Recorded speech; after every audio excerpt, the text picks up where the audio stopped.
శ్రావణ మాసం శుక్లపక్షంలో శివ ఆరాధన చేయడం అనేది శివకేశవులు ఇద్దరికి ఎంతో ప్రీతికరం.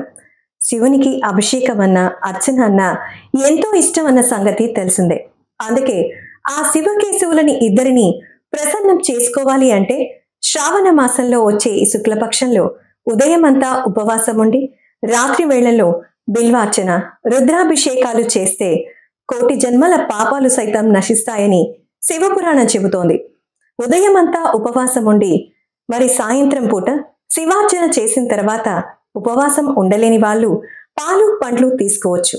ఇక ఈ 15 రోజులు వచ్చేటువంటి ప్రతి ఒక్క రోజుని శివ ఆరాధనలో గడపడం వల్ల కోటి జన్మల పుణ్యం కూడా లభిస్తుంది.